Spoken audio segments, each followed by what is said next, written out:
Building থেকে ধোঁয়া উঠতেছে। আচ্ছা, সেই বিল্ডিং এ আগুন লেগেছে কিনা আমরা এখনো নিশ্চিত না। হয়তো বা এমন হতে পারে এই ধোঁয়াগুলো পাস হয়ে ওই বিল্ডিং থেকে বেরোচ্ছে, কিন্তু সেখানেও যদি কেউ থেকে থাকে, আমরা জানি, যতদূর জানতে পেরেছি যে এই দুই পাশের বিল্ডিং এর কিন্তু সবাই নেমে গেছে, দুই পাশের থেকে সবাইকে খালি করে দেওয়া হয়েছে। কিন্তু এখন পর্যন্ত যারা রয়েছেন তারা কিন্তু আসলে এখানে আটকা পড়ে রয়েছে। যেমনটি বলছিলাম, আমরা 2-3 জনকে দেখেছি সাহায্য আবেদন করতে, এবং ওই বিল্ডিং ওই ইয়াটাকে কিন্তু ওই কক্ষটাকে কিন্তু আমি আগে বলি, আমি 14 তলার একজন স্টাফ, আমার কাছে তো এত ইনফরমেশন নেই।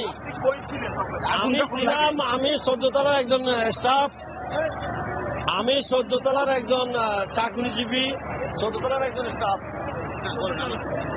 আমি 14 তলার একজন স্টাফ।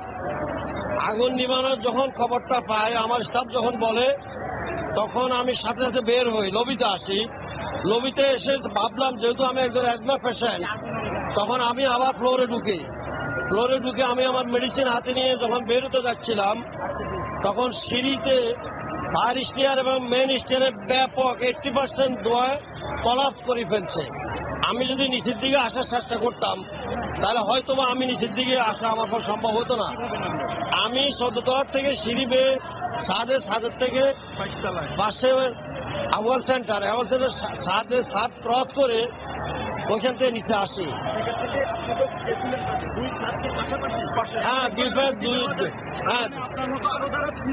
না, যারা বাল্কি ম্যান, যারা এই ওয়াল ক্রস করার যারা অ্যাবিলিটি নাই, দ্যাট মিনস যারা ওয়াল পারানোর মতো। যেহেতু আমি একজন মিলিটারি ম্যান, আমি এয়ারফোর্সের একজন নন কমিশন অফিসার, আমার পক্ষে সম্ভব হচ্ছে। বাট আমার সাথে 3 জন লোক, বেশ মোটা ফ্যাটি ম্যান, তারা কিন্তু ক্রস করতে পারে নাই, এবং তাদের ভাগ্যে যে কি আছে এটা গড নোজ বেটার। আমি ছিলাম 14 তলায়। এটা হলো একটা প্রপার্টিজের অফিস। আমার অফিস পেলো, আমার অফিস স্টাফ সবাই যার যার হয়ে বের হয়ে আসছে। হ্যাঁ, কেউ সিঁড়ি দিয়ে, কেউ উপর দিয়ে গিয়েছে, বাট আমার সাথে আর কেউ ছিল না।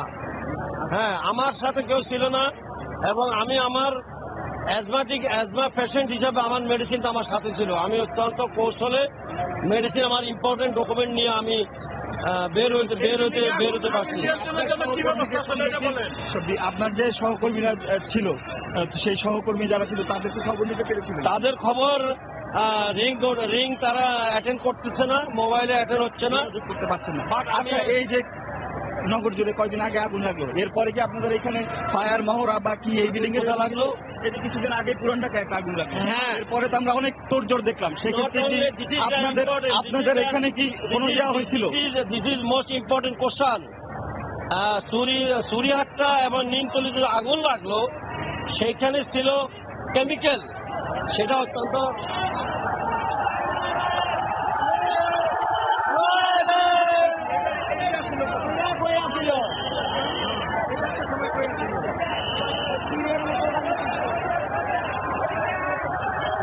নিমতলি এবং সুরিহাট্টা আগুন লাগলো, সেখানে কেমিক্যালের ভয়াবহতা ছিল। কিন্তু এই যে এত হাই রাইজ বিল্ডিং গুলো, এগুলো সামহাট, সুরিহাট্টা আর নিমতলির মতন ঘটনাগুলো ঘটতেছে, কারণ